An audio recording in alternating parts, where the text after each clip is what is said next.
you've had a lot of work with Disney animation. Yes. A varied amount of characters. But when you're approaching these characters, or even someone like K2SO, how do you roadmap what you want each character to be?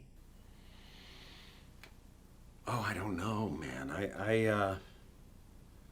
Like how I approach it. I mean, I was taught that the script is everything. You know, I went to theater school, and that was sort of you. You know, we studied plays, so you know, you're dealing with these great writers, Chekhov and Shakespeare and George Bernard Shaw, and so you study the script and you look into what the words say, and even in that you go to like, what do they mean by this comma? This comma is saying he's taking a breath, he's taking a thought. So from that, I look to the script as far as what the journey is going to be, but with something like Wish, you know, there's so much freedom, creative freedom within it that we'll get the line, you know, whatever the gist of the scene is, you know, where we're climbing, you know, you know, my legs feel the flex. Oh, is that a shin splint? No, I'm okay.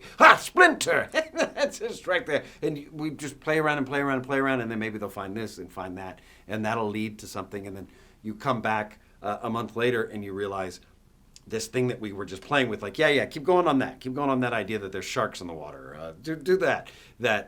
Now that's become a thing, and so you are now actually speaking lines that are written that talk about what you played around with. So some of it is an overall plan, and some of it is just, I don't know, whatever comes into your mind in the moment. Well, speaking about Valentino specifically, cute little furry animal. Darling. And you decide to go with a very deep voice. Yes. What made you come to that decision? We tried some higher voices, and we tried like a little kid voice, and he was like a friend, and he was like a, you know, and it just didn't seem to fly. And then I said, what about this? What if this isn't?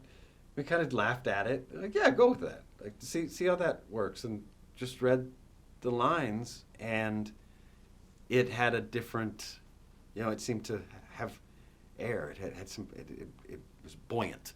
It had a place to go. And being the generous creators that they are, they're like, yep, that's it. Like, that's it. Like, so that's going to be it? Like, I'm always like, and then if it doesn't work, we do a different thing. Like, okay, so let's just not say we're going to do that. But after that, they're like, oh, no, it's working. We're going to keep doing that. We're doing that. So, Hey, yeah. It works. It's definitely one of the standout characters of the film, for sure.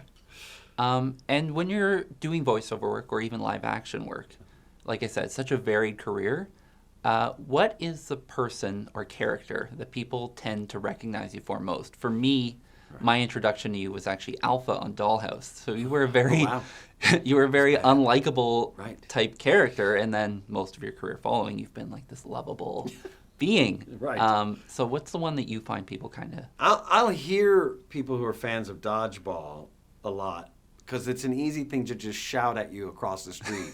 I'll just hear, "Gar! Yar, Steve!" And so I'll hear that one.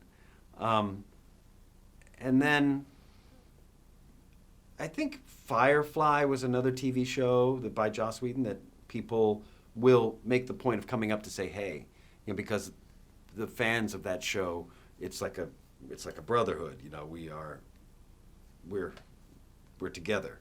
You know, they know they can come say hi. They're not worried that they're going to bother me. So I hear about that one a lot. No, I understand that. I actually spoke to my friend Jane that I was doing this interview, and she wanted me to relay that Wash's fate is the ugliest she's ever cried. So what are you talking about?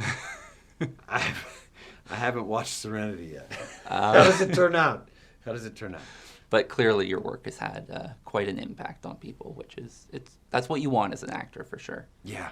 And then Disney, DC, Marvel, Transformers, Star Wars. Right. You have gotten to be part of so many fantastic franchises. Yeah. What would be the one that you haven't dipped your toes into yet that you would like to enter? Oh, A24, is that a world? They make a lot of really good movies.